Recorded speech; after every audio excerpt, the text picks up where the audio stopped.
Hello and welcome back to the Yellow Pages Social Blog Works. In this edition, we're going to review search engine optimized domains, also known as choosing a domain for your business. Now, just to keep it really simple, when we're talking about branding and marketing your business, so this could be some of the branding and marketing, one of the cool things you want to do is when you're choosing a name, and we're going to get into some of the root stuff and what are domains and subdomains and root domains and things like that, a little bit of the technical stuff. But to keep it really simple, the first thing that you want to do when you're thinking about choosing a domain for your business is, what does your business do? What is the primary function of your business? In other words, are you an ice cream shop? Are you a plumbing organization? Are you a roofing contractor? Are you a dentist? So when you're choosing your domain so that people recognize what you're doing, and I'll give you an example going way back in time, when Amazon.com first launched Amazon.com, it didn't relate to anything. Now, their idea was, because the Amazon was so huge, they were going to have the world's largest bookstore. So they had to come up with a motto that would tell people exactly what Amazon.com was, because when Amazon.com launched, believe it or not, the internet was still relatively new. People were still trying to figure it out. People didn't know what a domain was. At that time, I don't think you could get a domain over 9 characters long. So there wasn't there weren't very many choices, or very many things to choose from when it comes to choosing a domain. Nowadays, you can get domains just about as long as you want to, and we're going to discuss some of that in the upcoming training here in the BlogWorks training. So let's get down to it. Choosing the right domain, choosing your brand. Get out a pen and paper so you can take some notes here. We're going to run through this really quickly, and of course you can always come back and read the blog post to get into the nitty-gritties. We're going to talk about some things that you want to avoid in terms of spam. We're going to talk about choosing keywords for your domain, or not maybe choosing keywords. And it's all about branding yourself. What do you want people to see when they're looking for you? If you're doing an advertisement on the radio, is your name easy to pronounce? I'll give you an example. There's a local Ford dealer here in the St. Louis area.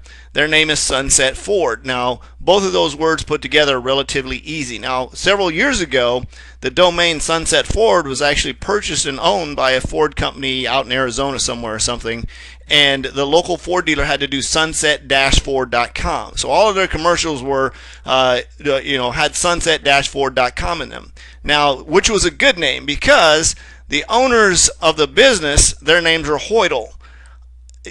I'm just going to say you can guess at how to spell Hoytel. Imagine HoytelFord.com. They would have had to spell it in every single instance, on every single commercial, every place they had to go. Coming back into the future, recently the local Ford dealer just purchased SunsetFord.com, so they actually own that domain now, which is probably a blessing to them. But on all their signage, on all of their trucks, you'll still see Sunset-Ford.com. We'll talk about putting hyphens in your business and some things you want to avoid when putting your domains together. So domain names are the human readable internet addresses for websites. They're root domains, which are identified by their domain names, have extensions such as .coms, .orgs, .net, etc., which would be an example of www.example.com. Subdomains are lower level component of the root domain and precede the domain name. In other words, subdomain.com. So a subdomain would be www would be a subdomain, or some other name, like for example shop.yellowpagesocial.com or domains.yellowpagesocial.com are some examples of some subdomains. Word separators, things that you absolutely, definitely want to avoid when it comes to choosing a domain. Avoid hyphens. Hyphens detract from the credibility and can act as a spam separator, just like I used the example in sunset-ford.com. Sometimes they indicate spam with all the new spam stuff going on. There's a lot of ways that black hat people on the backside try to trick search engines into doing search engine optimized results, and coming back in search engine marketing. Top level domains like .com are extensions associated with domain names. For the best results, avoid uncommon top level domains, what they call TLDs, like hyphens.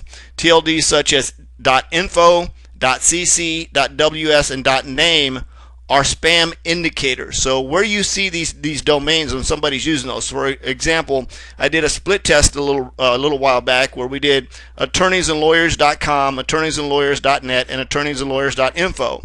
We used some similar posts, we used some similar keywords, and every single instance the .info never did appear anywhere. It just didn't come up because the search engines were saying, oh, that must be something going on. It's not a good spam. So if there's any way at all to avoid when you're purchasing your domains, to avoid those. So try to get a .biz, get a .us are great if you're a United States, a US based company. Get a .us domain. They're usually very affordable. They do very, very well. Again, when you're promoting these domains out there on the radio, you've got to emphasize those. And of course, you always want to come back, if you can at all possible, get a .com for your business, the name of your business.com. We'll talk about the name of your business again. Remember, just because you grew up knowing how to spell your family name, it doesn't necessarily mean that the rest of the world knows how to spell your family name. Now, if your name is Jones or Smith or something like that, like you used in there, but some names are just not common names. They're not easy to spell. So just really think about it when you're choosing your domain. Even branding your business, when you're choosing the name for your business, just because you love your name doesn't necessarily mean everyone else does. So maybe instead of choosing your personal name as your business name, choose what you do. Like if you're a dentist or a doctor or a lawyer, but in terms of branding your business, branding your name, and choosing a domain name, we'll get into subdomains and those in the next video. Domains or root domains, for an example. A root domain is a top-level hierarchy of a domain. Root domains are purchased from registrars. For example, you can actually purchase a root domain from Yellow Pages Social. You can simply go to domains.yellowpagesocial.com and purchase a domain. So you can choose a .org, a .com, or something like that. Now, .orgs are generally used for nonprofit organizations, churches and things like that. So if you're a nonprofit, you can purchase, you can do a .org domain. So be very, very careful of those. If you're a business, a commercial business, a .com, you can use something like a .com or a .biz or .us. Avoid again .orgs if you're a profit type kind of business. Subdomains are a third level domain that is part of a larger top-level domain. For example, blog.example.com and english.example.com are both subdomains of example.com, the root domain. Subdomains are free to create under any root domain that are webmaster controls. Now, depending on where you get your domain, if you purchase your domain through Yellow Pages Social, of course, you can create subdomains, as many of those as you want. You can point them at different areas. For example, here's a real good domain. It's called ilovethiscent.com. And you'll notice here some of the subdomains are warmers, Scentsy warmers. At the point to different areas and different pages, you can use those subdomains and redirects, and we'll talk about that in an upcoming video, how to do URL redirects, how to set up name servers, how to change your DNS and all that stuff in future videos. So stand by, they're coming very, very soon here. The two most common subdomain choices are www, which is a subdomain. You see those all over. And then, of course, there's an example with no subdomain. And either way, those. So you can go to yellowpagesocial.com. The website will come up, or you can go to www.yellowpagesocial.com and the page will come up. Another way that you can do, say, for example, if you have a blog and you purchase one of our blogs from us, you can set those up, and you can actually have a cPanel where then you would go in and set up domains, because we would change the name servers for you and set those up. So you'd actually have your own hosted cPanel where you could set up your email accounts, set up as many subdomains as you want to direct to that, and you'd have control over those in a separate, what we call cPanel. And again, we'll talk about that in an upcoming video. SEO's best practices when it comes down to search engine optimization. To maximize search engine optimized referred traffic, it is important to keep each of the following elements in mind. How easy is it to remember the domain name? Yellow Pages Social, very, very easy words there. When you're talking about marketing, thinking about the name, how easy is it going to be when somebody listens to your commercial on the radio, or sees your commercial on the television, or sees a billboard, or you hand them a business card, or they hear somebody repeat it, or you type it into one of your social platforms like Facebook or Twitter or something like that? How easy is it to type that word in? How easy is it for people to spell the word, and how easy is it for people to remember what the word is when you're talking about word of mouth advertising, which just forces people to type domains in they may not be familiar with into the web browser. So just be very, very, you might even want to just do some surveys to find out what people think about different names that you're using, and do some online surveys either on Facebook or Twitter, things like that. And of course, we're going to do some videos on that as well. Ideally, webmasters should strike a balance between finding a catchy, unique, brand-friendly domain name and having a domain name that contains keywords that they're trying to target. The benefit of a keyword-rich domain is twofold. First, the domain name itself is a ranking factor that search engines consider when calculating ranking. Now, you've got to be very, very careful with these in terms of using keyword-relevant search engine words. Make sure that your domain portrays your brand, not necessarily a keyword. So if your brand encompasses a whole bunch of different products, you've got to be very, very careful.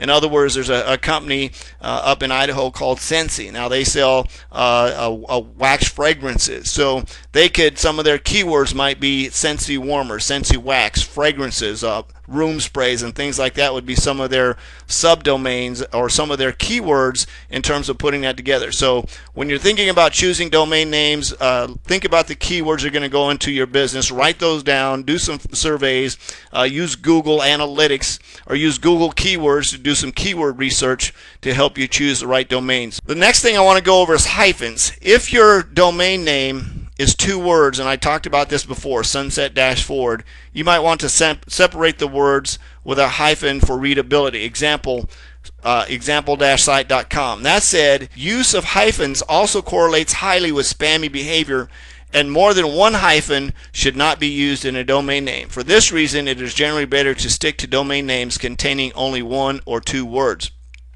Non.com top-level domains. When a webmaster registers a domain, or when you register your domain, there will be a given option to buy additional what they call TLDs, or top-level domains. In order to maximize the direct traffic to a domain, it is advised that you should only buy the domain if it's a .com version, if it's available. Additionally, it is not recommended that SEO-conscious webmasters purchase low-quality domains such as .biz, .info, .ws, .name, and etc. as it's a means of increasing traffic. So what I would do is maybe a .us, and like I said before, a .org if you're an organization, a nonprofit organization. Subdomains and subfolders. Since search engines keep different matrices for domains than they do for subdomains, it is recommended that webmasters place, or you place, link-worthy content like blogs and subfolders rather than domains. Example, example.com/blog would be a folder. So when you're out there writing a blog, when you create the title for that blog post or the title for that page, if you're looking at creating a web page, and I'm going to put a big recommendation up here, we recommend blogs, and we'll get into the reason why we do that. We recommend using a blog as a website versus an actual static website, and we'll get into that more down the road when we're talking about choosing a blog versus a website, or if you've already have a website, maybe adding that into that. Buying and redirecting domains, buying web pages for their links. In other words, a lot of people will go out and they sell their actual web pages because they have a lot of SEO content. That's a real cool tactic that you can use. We won't get into that. That's some more of the advanced webmaster stuff. Domain registration length, 15 characters. If it's all possible, try to keep the length of your domain down to about 15 characters. The notion that domain registration length matters as an SEO factor is a myth. When asked about domain registration length, Google's Matt Cutts said to the best of his knowledge, no search engine has ever confirmed that they use the length of registration as a factor in scoring. If a company is asserting that as a fact, that would be troubling. So if you hear this from somebody saying, hey, you got to get a longer domain or you get more keywords, branding. Remember, your domain name should revolve around your brand, your philosophy, your beliefs, something you believe in that you want to convey out to the public so people are attracted to you. Brand yourself across all your properties so that everything has the same name. So your Facebook page, your Twitter page, your Google Plus account, and all of those all have the same name as your blog. We'll talk about some really cool solutions for making sure all your titles match, and really cool stuff that you can do sitting right behind your computer when you're doing your blog posts, you're doing your videos, and you're doing some things like that that will really help you optimize your brand and push you across multiple platforms. And this concludes this edition of the Yellow Pages Social Blog Works. We'll see you on the next video.